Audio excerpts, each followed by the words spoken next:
niba channel idafite iyi setting kurahiye nta views uzabona. Ugiye kunkurikira step by step mwereke akantu kandi uburyo uzabonamo views. Iyo mushyano wanzu kuri subscribe cyangwa se kuri uraza muri Chrome wandikamo ngo studio youtube.com. numara kubyandika bitukanda wemeze. So ubundi barahita bakugeza muri dashboard ya YouTube studio. Ubundi ni dashboard yemewe ikorerwamo ibintu byose. Urahita uzana hasi uri kuhabona hasi hari agasetting hano hasi ku ruhande hari agasetting. Hano ku mpera zo ku ruhande ibumoso hari agasetting umara ukabona ugakandeho. So urahita ubona amantu uzagiye atandukanye.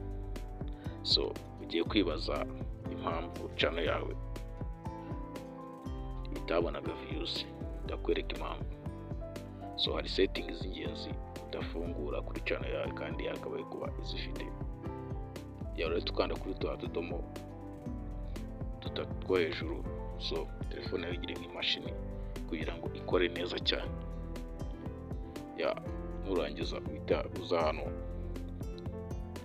ahangaha.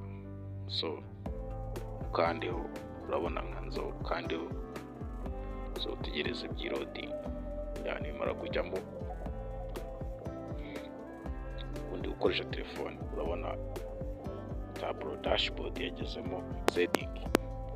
So nimara kugeramo ahangaha niho tugiye kuzuriza information zacu kugira ngo channel yacu ikigaragara muri search cyangwa se muri aho basakingiranye cyangwa se igihe recommendation kubera information twayihaye. Urabona hari handitse ngo general no guhindura amafaranga.